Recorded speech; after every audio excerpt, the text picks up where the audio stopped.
Good evening, ladies and gentlemen. Welcome to WoW in Conversation, a panel discussion organized by NUS Alumni Relations. To celebrate women and their achievements, WoW in Conversation brings together a panel of distinguished NUS alumni to discuss impactful change in our organizations, corporations, government, and society by women leaders. Tonight, our alumni will discuss women leading in times of crisis and share their experiences and challenges faced. The session will include opening remarks by President Halimah Yacob, a panel discussion with our esteemed alumni, and will close with a Q&A. We invite you to participate by sending in your questions on the Q&A feature of this Zoom webinar.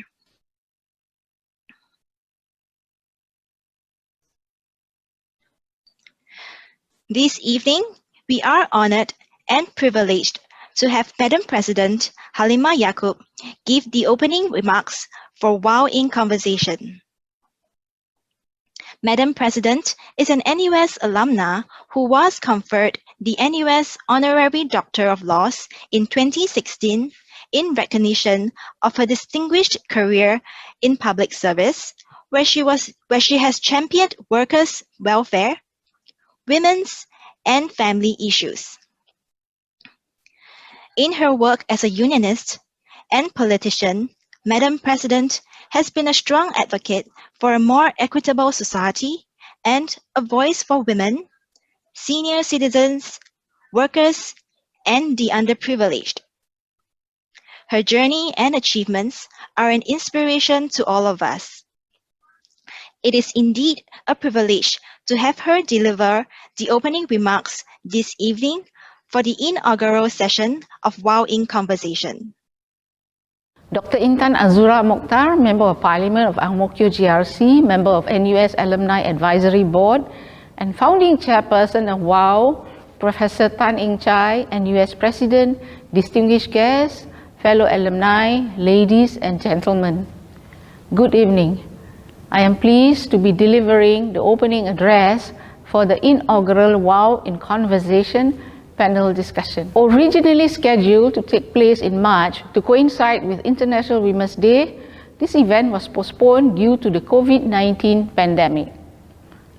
I am glad that the event eventually found a virtual platform to celebrate the achievements of women. The theme for International Women's Day this year, Each for Equal, reflects how all of us has a role to play in shaping a gender-equal world. Indeed, the collective work to create a gender-equal world is a continuous effort that does not stop on International Women's Day. It is therefore fitting that today's event is titled WoW in Conversation, as the conversation on gender equality should never cease. I am heartened that Dr Intan Azura has initiated this effort to create opportunities for past and present NUS students to be inspired by its established alumnae. Ms. Chu Get Kim and Ms. Junie Fu, who formed the panel, are good examples of NUS's commitment to nurture successful women leaders. Women have been breaking the glass ceiling in various fields, from film, music, sports to medicine, business and academia, politics and science. Women around the world are constantly proving that we have what it takes to succeed and that we have much to contribute to society. Singapore has also been making progress towards gender parity. According to the Global Gender Gap Report 2020, compiled by the World Economic Forum, Singapore has moved up 13 positions from the previous year to rank 54th globally and 5th in the East Asia and Pacific region today. Furthermore, Singapore has reduced the gender gap in relation to enrollment in secondary and tertiary education sub-index, which measures the ratio of women to men in primary to tertiary education. In the Economic Participation and Opportunity sub-index, which looks at the composition of the labor market, managerial opportunities for women, and the gender income gap, we have also improved our standing by 25 spots as compared to 2006 to now rank 20th globally. This year's report made special mention of how Singapore has larger share of women in the more traditionally segregated industries, such as engineering. I am certain that the various initiatives of NUS to support women in male-dominated science and engineering disciplines have contributed to this progress. The Women in Science initiative by NUS Mechanobiology Institute, for example, encourages members to be involved in mentorship, networking, and outreach. It is especially heartening that several NUS women alumni have established themselves in traditionally male-dominated industries and occupy top management positions in Singapore today.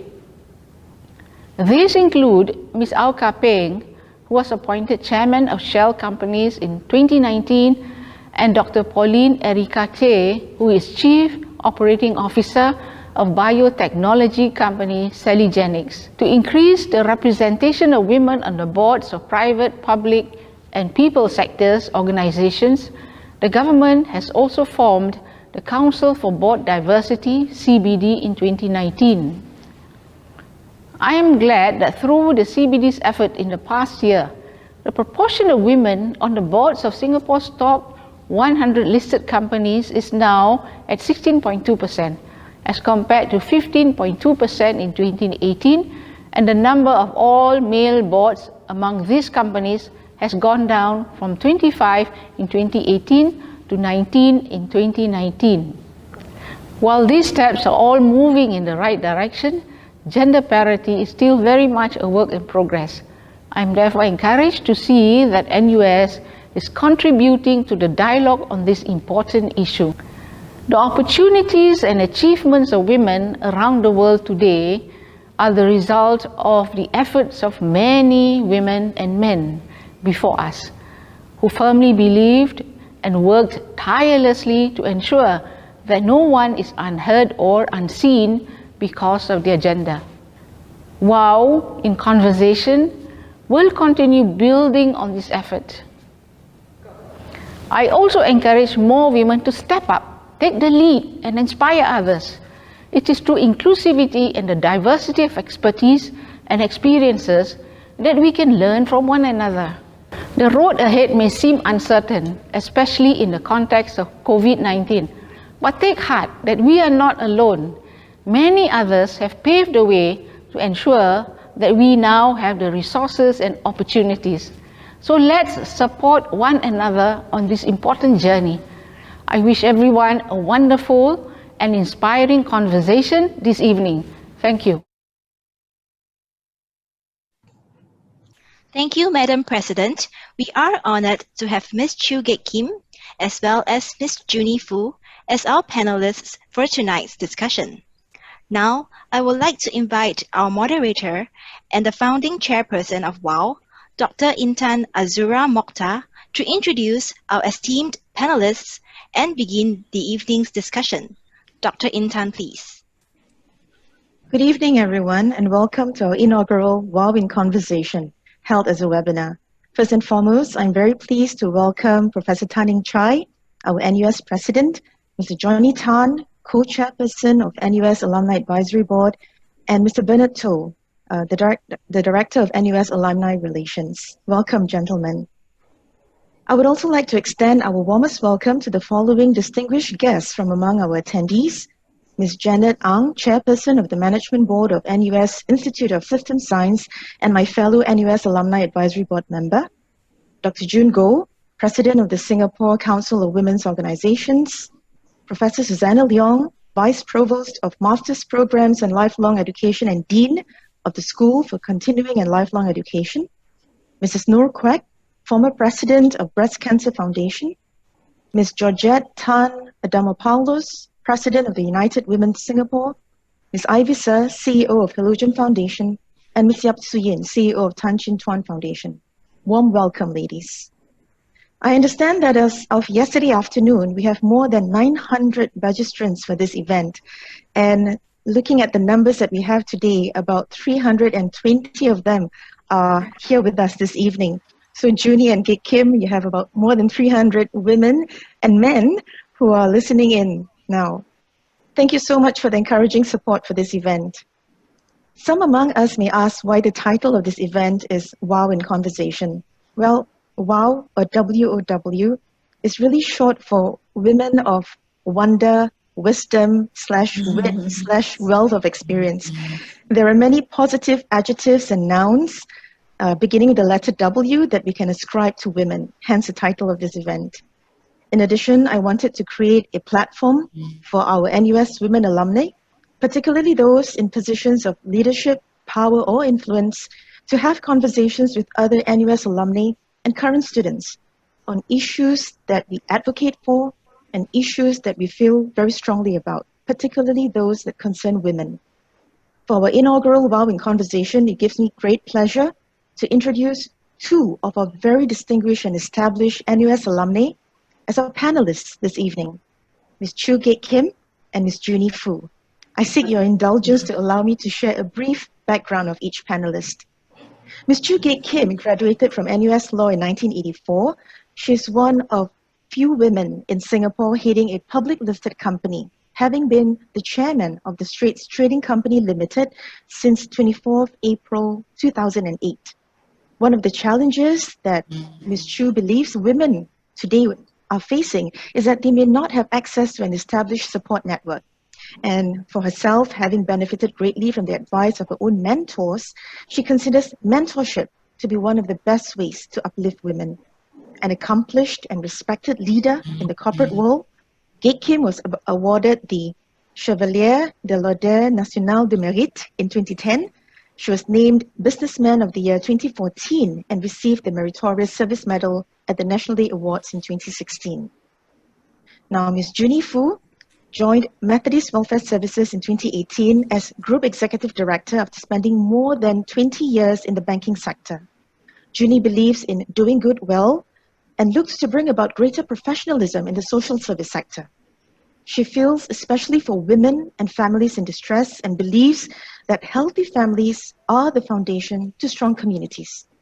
A member of the Council for Board Diversity, Junie is also the founding chair of Board Agenda and the first vice president of the Singapore Council of Women's Organizations. She is a champion of women advancing into senior leadership roles and views a focus on gender diversity within organizations to be both a recipe for success and a socially responsible measure. A very warm welcome to both Gate Kim and Junie. Thank you. Thank you for having us. To kickstart the conversation, maybe I can pose a question to each of you, beginning with Gate Kim.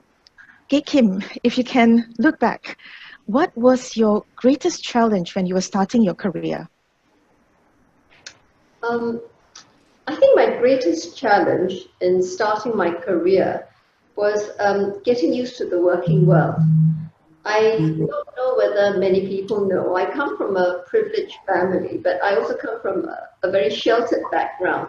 So going into the working world, having to deal with people who are less than nice, not so honest, learning to deal with the rough and tumble of business life, that was the greatest challenge. Thank you, Gate Kim. Maybe Junie, to kickstart the discussion here, the conversation, if you look back at your 20 years that you spent in the banking sector and then now in the social services sector, what would you say would be the decision that made you leave the banking industry and assume a role in the social services sector? And were there any worries or fears that you had to work through?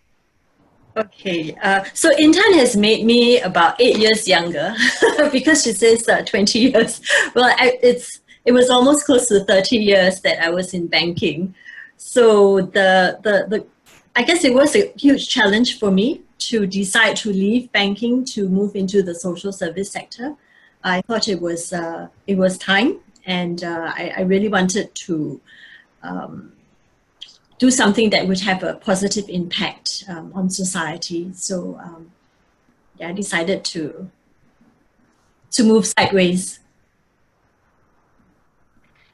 It must have been a very huge decision because you spent so many years in one sector and then moving on to a sector which is quite different.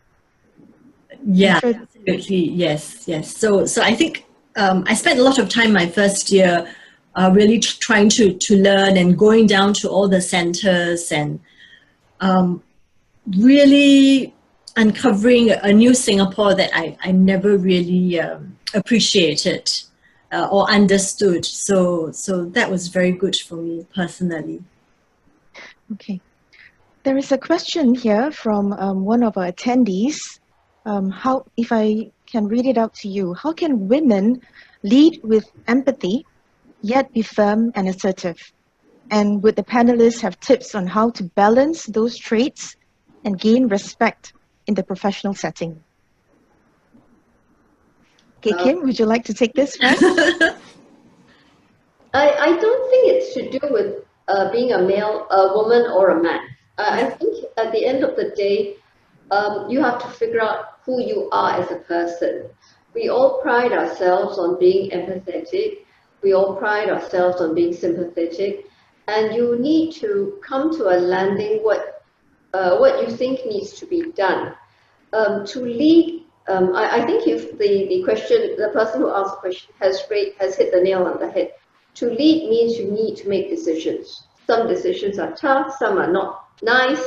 You need to make them. You need to be very honest with yourself why you make them. What I have found when I have to make not so nice decisions, I have found honesty with the person who's affected very helpful. That means you need to explain why you do it.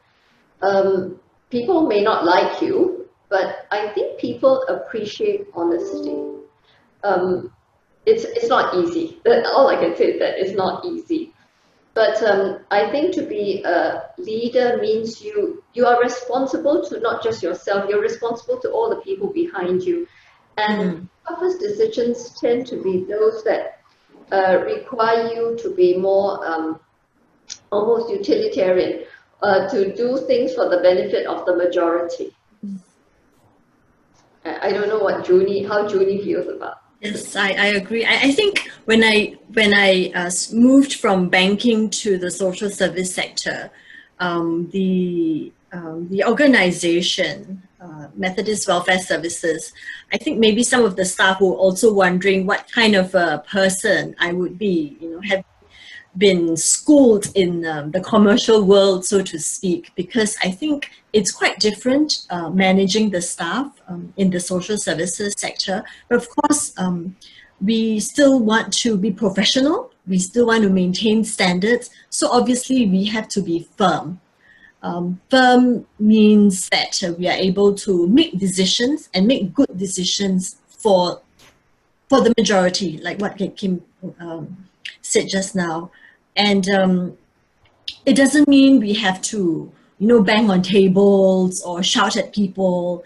Really, it's about communication, telling people and articulating what we hope to achieve together as a team. So I hope that answers the question. Judy, I'm just also very curious because the banking sector, the financial sector is quite different from the social services sector, where, from a little bit of experience is that you need to be able to really reach out and touch hearts, before you can actually change lives. So you need to have a lot more patience, you have to sayang people a little bit to get things done. Do you also have to change a little bit of your tact in how you work with people, in the way that you communicate with your staff? I don't think I've changed very much in terms of my management style or my personality. So I've not really tweaked my style very much, but I am quite conscious that people still need time to maybe get used to me or get used to my vision and my thinking of what I hope to achieve with the organization. So it's not like, okay, if you don't understand, then the next day you're out or something. So there's a lot of coaching. you were saying, talking about sayang, yes, I do spend time. I feel that I spend a lot of time just talking to people, one-on-one, in small groups, just to understand where they come from and help them understand what I hope to achieve as well. Yes, so it's a very high touch as opposed to a high tech industry. Yes. There is another question here from our attendees. This is more related to the COVID-19 pandemic that we are experiencing at the moment, if I may.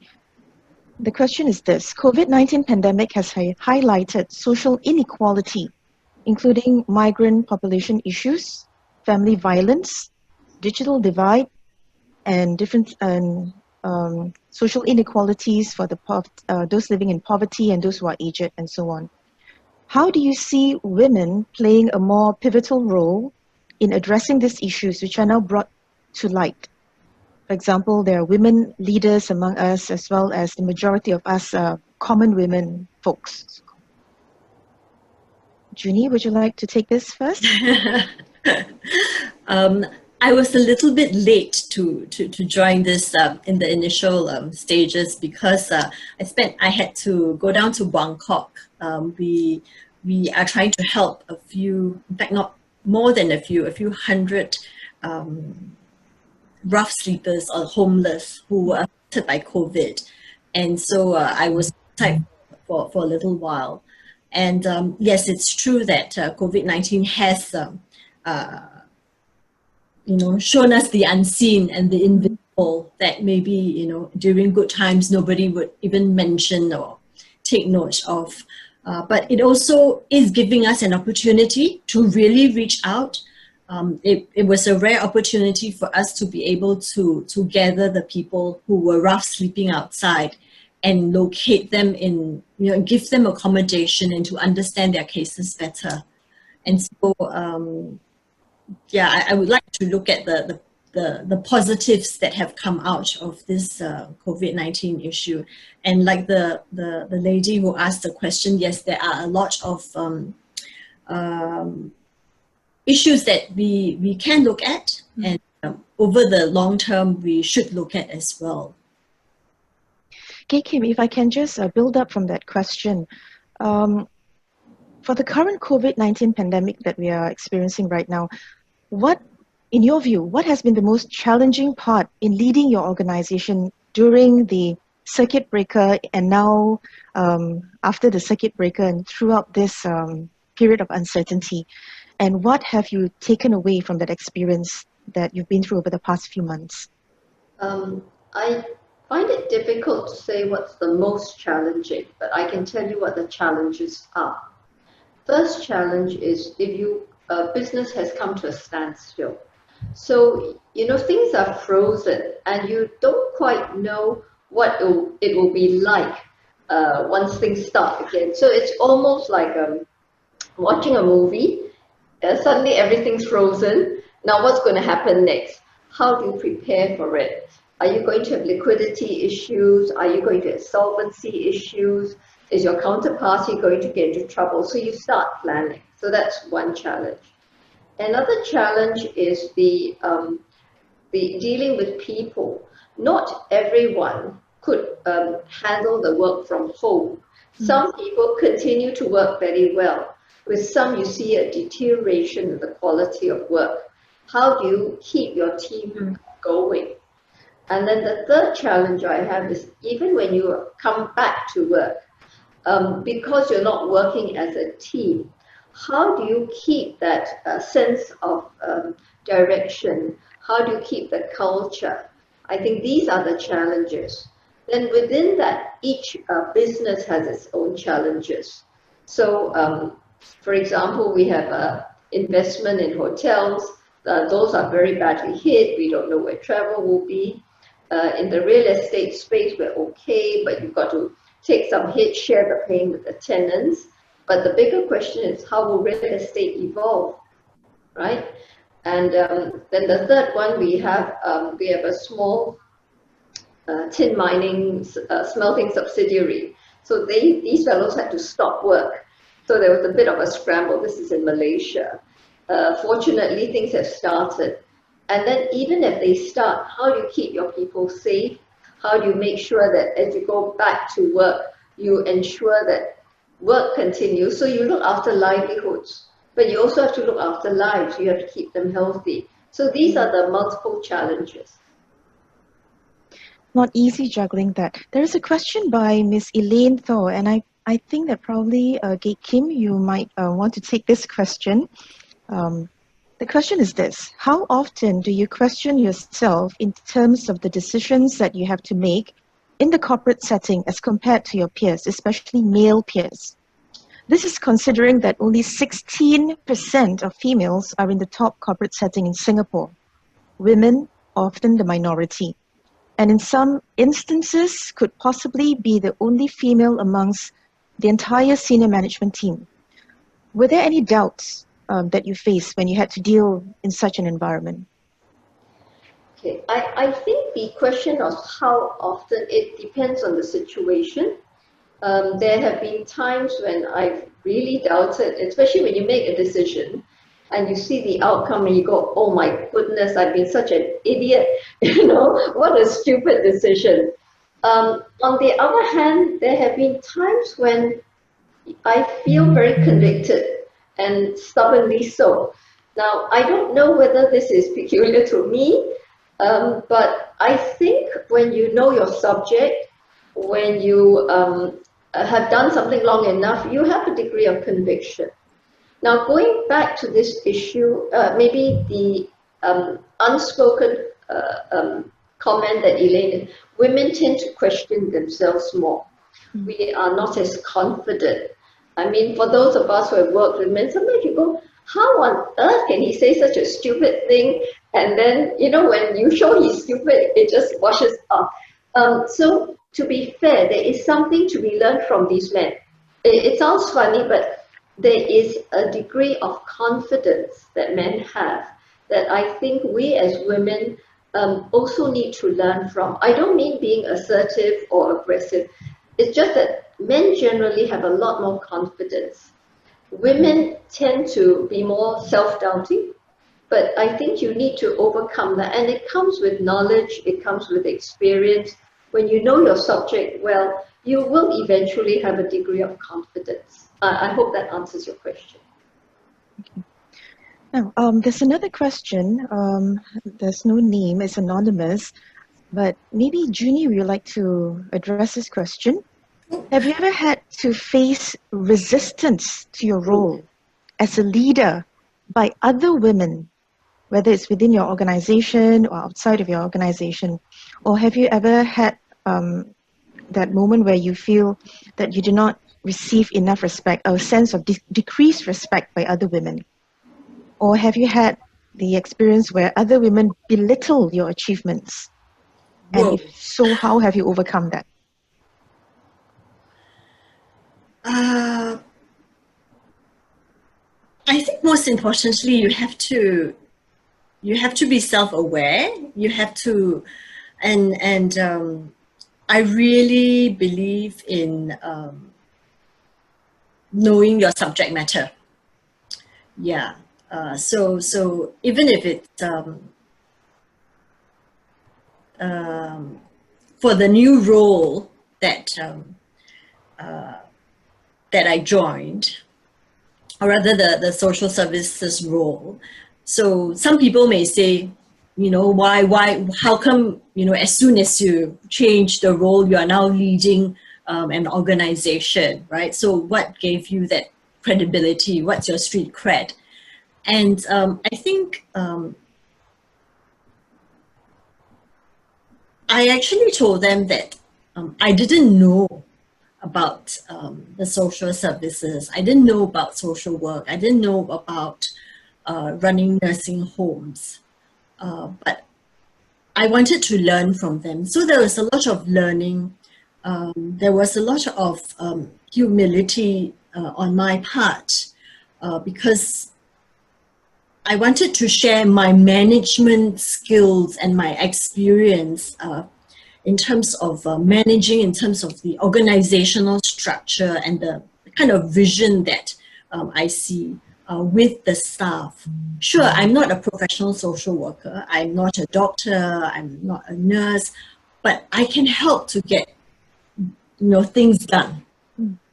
Right, so I leave the professional work through them, and I help to set up, give them the structure, the pillars, so that it'll be easier for them to deliver their services. It'll be easier for us to do more good and to do good better. So, yeah. So recognizing that each one would have their own areas of strength, their own niche areas, and when you work together, you can tap on one another's strength and build on one another. Okay. Thank you, Junie. There is a question by Mrs. Noor Quek. Maybe I think this would be more apt for Kay Kim to answer because it's about mentoring. The question is this, Kay Kim. Are women consciously helping to mentor younger women for leadership roles? Often it is men who are nurturing and mentoring women.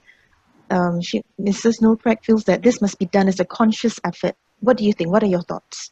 Oh, I have to say I'm guilty of not being conscious of mentoring. You're busy working.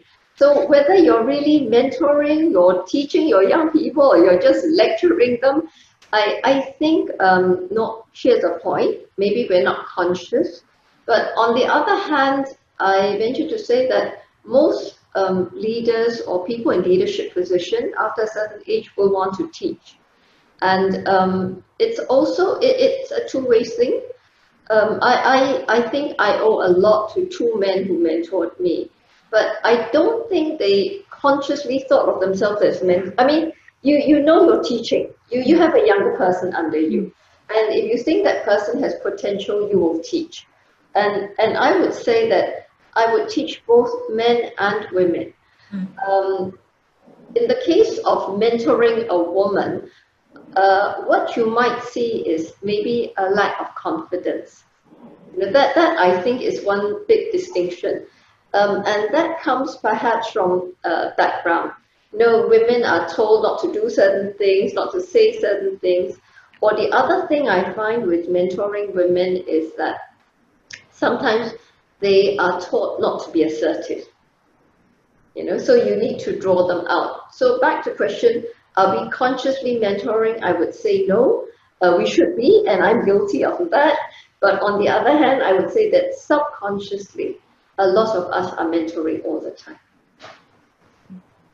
Thank you, Kay Kim. I think more women need to also step up and take on this role of wanting to mentor and provide opportunities for our younger women so that they can also be visible to others.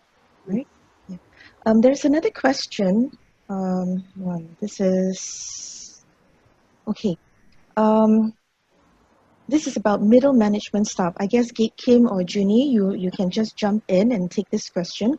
The question is this: as middle management staff, we are sometimes sandwiched between the way we would like to lead our teams, which is our ideal leadership style, versus the limitations that exist within the organization or imposed by our own bosses. Do you have any experience or advice for such circumstances that we may face as middle managers? I read somewhere many years ago that middle management is a very stressful job. It's more stressful than being at the top. You either make a good decision or a lousy decision. It's more stressful than being at the bottom where you just listen. So I understand. Having said that, unfortunately, it is a stressful job. You have to deal with it. The only thing only bit of advice I would give is that you need to manage not just below, but on top. I'm not saying manipulate. I'm saying manage. That means you need to understand the people on top. You need to understand what they want, why they want, and it won't solve your problem, but it will make things a bit smoother. That's my advice. But I think it's also not easy because you have to manage both. There are expectations even on both ends. Exactly. And sometimes it can be a personal struggle. Junie, what about yourself? What are some of your experience? Actually, just now when you were talking about challenges, one of the challenges that happened to me during banking was really Ironically, some people saw it as an achievement, which was really being the first female and non-Japanese in the management echelon of a Japanese financial institution. What happened was, now that I had broken the glass ceiling for locals, I was now competing with the Japanese men. And so that was a different ball game altogether. And although I was supposed to be senior management, I really felt like middle management, because I was representing the local staff as well. And then I was also supposed to represent the management. And I did find myself being sandwiched quite a number of occasions, and it was not easy. I must confess, yes. There is another question going back to the issue of mentoring, posed by Ms. Chua Siu Ling. Ms. Chua's question is this: women tend to spend more time on child caring and looking after the family. How then does one make the best use of limited time to seek out mentors, find the right networking groups to increase their career opportunities in the workplace? May I? Yes, Kim, please. On my first. I think the new thinking is you must seek out a mentor, and that's very tough. That's why I say I'm guilty of not actively mentoring. But you should, if I may suggest, maybe look for a mentor in the workspace. That means it need not be so structured. You see, if you tell me, Kim, you're going to spend 2 hours every week to mentor, I will say, yeah, I don't have time either. But if you tell me, Kim, there are these young people in your office, as I work with them, I teach them, it's more achievable. So what I'm suggesting is, I know it's tough, childcare, and then a lot of the work in the home is lumped on the women. No matter what we say, it becomes the women's job. So I would venture to suggest, look for someone in your workspace. You don't need to actively go out and put in additional time. I mean, if you can, it's great, but if you can't, find people in your workspace, learn from them. Look for mentors in your workplace. So try and get a double benefit, you know. You have to work with people anyway. You got to work with older people. Try and learn from them. People who are experienced are usually happy to teach. That's my advice. You have to actively seek them out. That's right, that's right. And then you don't need to put in the extra 2 hours to go and see somebody. It's tough because you don't have that much time. Jeannie, would you like to add on, or shall I move Actually, to... when I joined, during the time when I joined the bank, I didn't really have a mentor per se. Maybe at that time it wasn't really the flavor of the month, because now everyone's talking about mentorships and sponsorships, and but I did try to look for people to be a role model, someone that I could ask for help from. Currently, I am a mentor with some of the young mentees from YWLC, and I try and spend time with them, usually over lunch. So it's not very formal. They can talk about their jobs, their work, family, even their marriages, life partners. So it's not as structured in that sense. Yeah. Okay, thank you. Now, there are two questions that are quite related. This can be a little bit sensitive and tricky because I am aware that we do have our male friends among the attendees.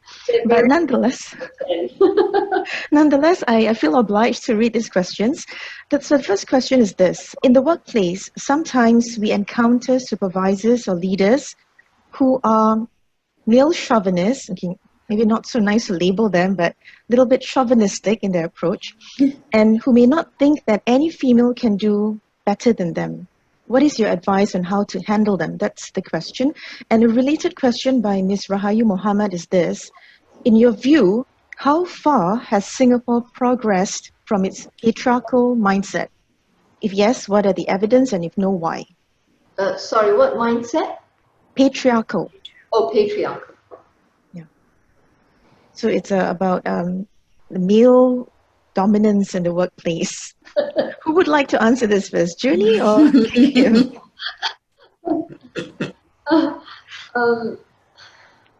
I think that first of all, Singapore has progressed tremendously. Okay, and I'm very, very fortunate because I came from a family that didn't have restrictions. My grandmother went to school, which was a big deal, right? And she finished junior Cambridge, which was also a big deal. And my mother's an eye specialist, which in her time, she's now in her 80s, was also a big deal. So in my mind, there were no real boundaries for women. So that's point number one. Having said that, I think all of us would have had one at some point or another, some unfortunate experience with a man who has a different perspective, a more traditional perspective. So to illustrate, my mother told me that when she wanted to study medicine and she failed one year, her teacher told her women should not be doctors. I mean, you can imagine how that felt. But anyway, she got fed up, she studied on and she passed and she became a doctor. So the point is, she brushed it off. Similarly, I think when I started legal practice, I think the general idea was, you know, women, let's not put them in too aggressive a role to do litigation and all. And to be fair, I didn't. So what I find is that I tend to just brush it off. And if you look at it more objectively, there will always be people, male or female, who think they're better than you. They can do better. And you can either go around getting fed up with them, or you can just brush them off and get on with your own thing. That's advice. Second advice is, in terms of progress, I think Singapore has progressed tremendously. And Junie can tell you, in Japan, it's a lot worse. Right? And in some Western countries, you will be surprised to see how chauvinistic they are, which is why I think in the West, women are a lot more vocal. In Asia, and I think we have had a lot of women in the workforce. Civil service is a clear example. So you don't see as much discrimination in Singapore. I have a theory and as to why women are in the workforce, and it's because I was told that after World War II, they were so short of people that women went into the workforce. So my grandfather tells me his first female secretary was after World War II, because all the men were dead, so they had to have women. So, you know, and similarly in New Zealand, they've had women prime ministers and all that, and it's because, again, in a small country, you don't have the resources. The women come in and people see that they're just as good. Yeah, I think some of the women are also guilty in that sense. I remember when I was so happy that I had a posting to go to head office to Japan to work. And my then boyfriend's mom was discouraging me, saying, why do you want to do that? Why don't you just stay at home? You know, why don't you just stay in Singapore? Why don't you get married to my son and just, you know, look after him?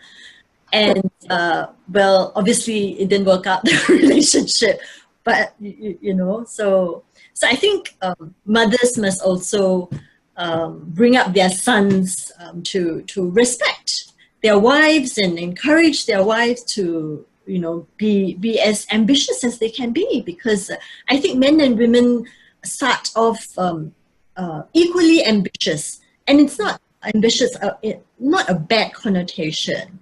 And really, an organization either nurtures it or destroys it completely, for the woman especially. Yeah. And I think more importantly is that for women, we need to also have positive role models around us. Not just women, I guess for men, even our sons, that we want to raise them to see that there are positive female role models that they can look up to and realize that, look, it doesn't matter whether you're a man or woman, you have the capabilities, you can do it.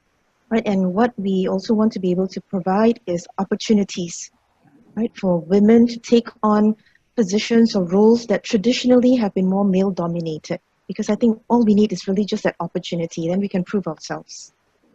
There's a question here, probably a bit of a flip to the question that we discussed earlier.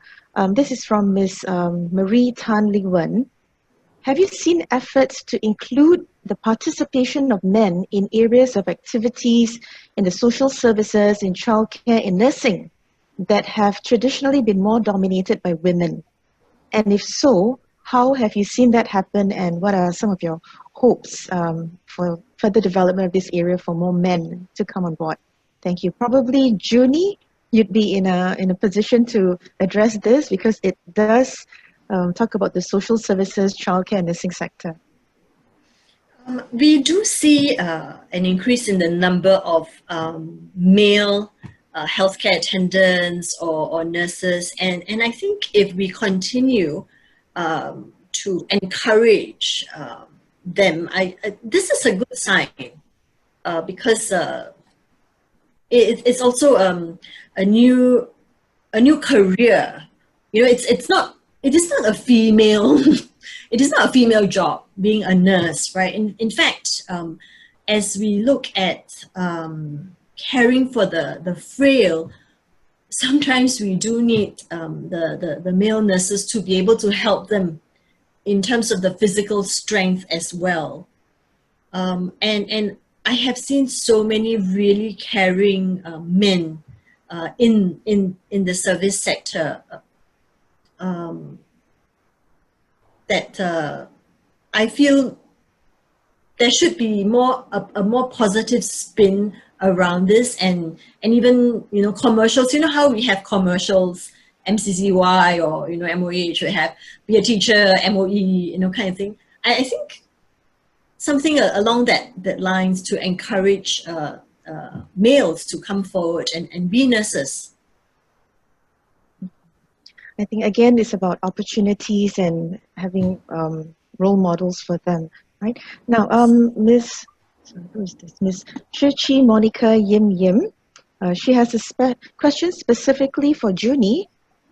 How have you broken the mold against opinions when you became a local and woman leader in the Japanese bank that you worked with? And question for both Kim and Junie, how did you make opportunities, or how do you create opportunities to promote diversity in the workplace? So how have I broken the mold in the Japanese workplace?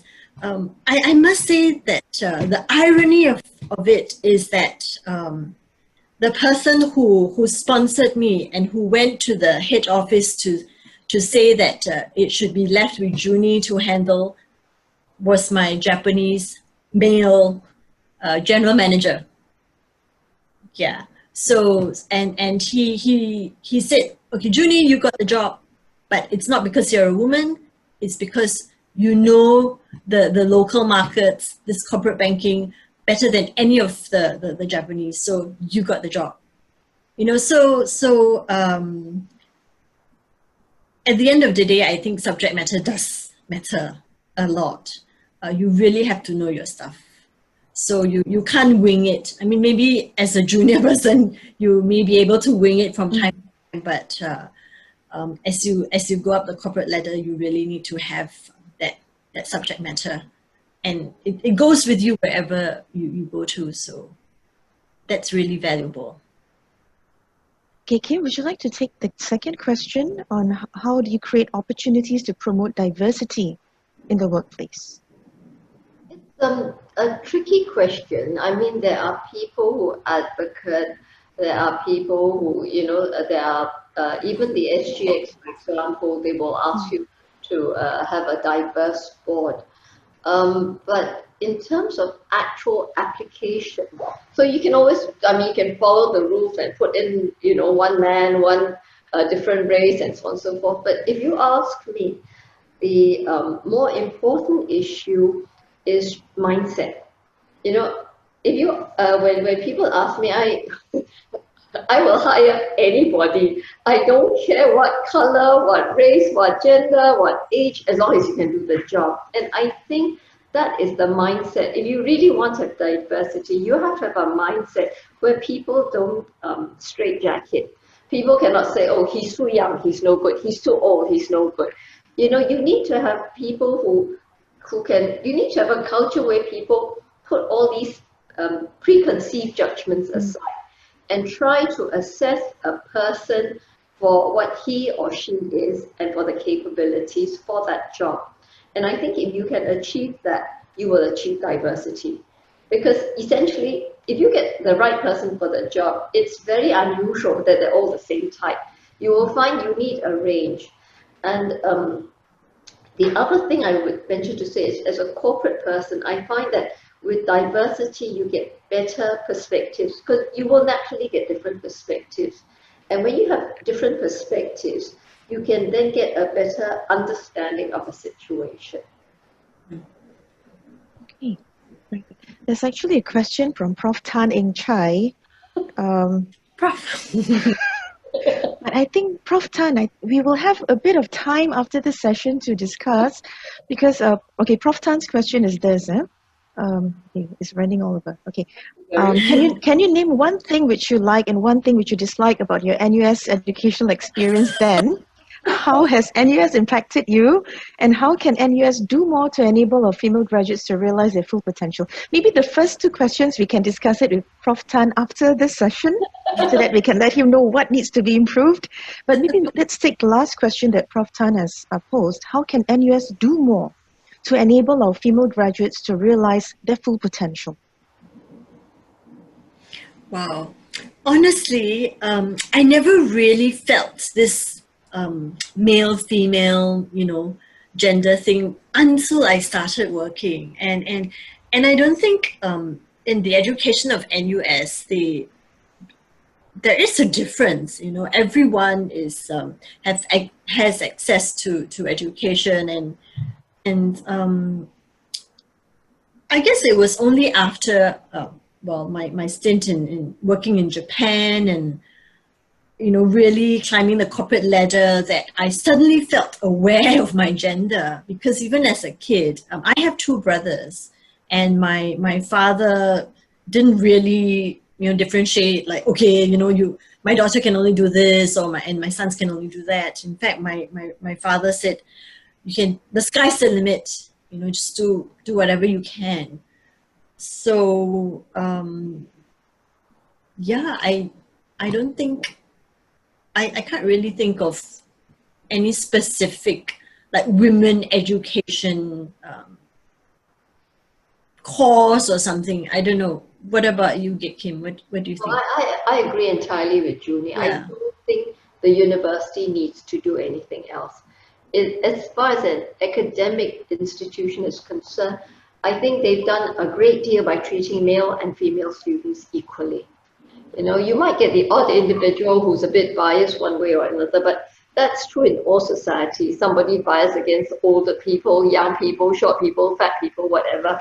But generally, I think as a university, there is nothing that needs to be done. Men and women are treated equally because the focus in NUS is all on academic performance. So you have a common denominator. Okay. Thank you. I think we can have this further discussion with Prof. Tan after this. There's one question from a young lady who just started work. I'm trying to locate the question because it keeps running up and down. Okay. This is it. I am 1 year into my first job and I'm attempting to speak up more and be more assertive in team discussions. Do you have any practical tips on how I can do so? I'm always concerned that my ideas sound silly and people attribute it to my gender and age. I think this will be very useful advice for our NUS students or recent graduates who are just venturing out into their first jobs. Junie, you want to take, can I try that? Yes, please, advice to the young lady, keep on asking. Yes. It's a funny advice, but just keep doing it. It's good. And it doesn't matter if you look stupid. And I still remember I had one meeting as a very young lawyer. And my boss asked a question. And I had an answer, but I thought it was too way out. So I didn't give an answer. And then he got very annoyed. And later on, he came up with the answer, which was exactly what I was thinking. So I really regretted not speaking out. And from then on, I decided I am going to speak out. We doubt ourselves. We think we're not that smart. You may not answer in an impressive manner. You know, women may not answer the way a man may answer, more assertive. But at the end of the day, if it's a good answer, it's a sound answer, it's an answer. And keep doing it. Nothing wrong with looking stupid. I think that's very good advice, Kim. Junie, what about yourself? I had to relearn certain things because my banking journey was peppered because I first joined a Japanese bank, and then I went to an American bank, you know, a French bank and an American bank, and they all had very different corporate cultures. And so in the Japanese bank, you just keep quiet, zip, right? Especially when you're a junior. And then I went to a French bank. And then when I was at the American bank, my boss actually pulled me aside one day and said, I know you know things, but why aren't you speaking up? People know that you know. You know, whereas in the previous bank, I was told that you just keep quiet, you know, don't show off. That's what they would say, don't show off. But at the American bank, I was encouraged to speak up more because I had to show, competition was very stiff, so I had to show that I know. Yeah, so it was an interesting journey for me as I was growing up, yeah. I think this is very good advice, not to just presume that your questions or what you have, what you're thinking about will be belittled or not seen to be smart enough. Do not be afraid. Don't have that fear incapacitate you. Just ask questions and then learn along the way. I think that's important. I've just been nudged by the Secretariat that we are really running to the end of the time allocated. It's already 7:57 and I still have about 44 questions that I've not been able to take yet. So I'm really grateful for the questions that our attendees have posed, but I'm really sorry that I won't be able to read out your questions because we really do not have the time. Maybe just as a closing remark to both Kim and Junie, because I did see a couple of questions about breaking through existing glass ceilings. So if you can address this to our young women alumni and students who are in our midst this evening, what advice would you impart to them to help them find their own niche and break through existing glass ceilings and be able to make themselves visible? I think for me is not to stop learning. I think always the quest for knowledge, you know, to learn it's very important. So don't stop learning and don't be too comfortable. Always be a little bit uncomfortable. I think it's good to be a little bit uncomfortable. I like to know that there are things that I don't know, and I like to go, oh yeah, you know, I should have known that, or I got to learn that. So then it keeps me on my toes. So I would like to advise our young to continue to learn, because things are changing, things are moving, and we really need to adapt. Junie, will this also include the fact that it's okay to make mistakes? But I think sometimes that fear of making mistakes and thinking that if I make a mistake, then maybe my chances for promotion or that opportunity for that position I'm looking for will just dissipate. I have made mistakes, so yeah, I think we learn from the mistakes, and that's how we prune ourselves, and that's how we bear fruits. Yeah. Thank you, Junie. Kim, Yes. some words of advice to our young women, alumni and students to help them find a niche and break through existing glass ceilings. My advice is you just have to go through life. You know, don't be afraid. It sounds a very funny thing. You just do it. It sounds very silly, but you will go through life. You will go through experiences. You will have ups. You will have downs. You make stupid mistakes. Most times, it's not going to kill you. When you're young, you are so afraid of mistakes. By the time you live long enough, you find most mistakes don't kill you. Most people can't be bothered, and they move on. And I think as you go through life, as you go through your experiences, you get to know yourself better. And when you get to know yourself and you know your strengths and your weaknesses, you then figure out what your own niche is. Thank you so much, Ms. Chu Kate Kim and Ms. Junie Fu. To all our attendees who have filed or have posted questions, I do apologize if I did not have the time to read out your questions to our panelists.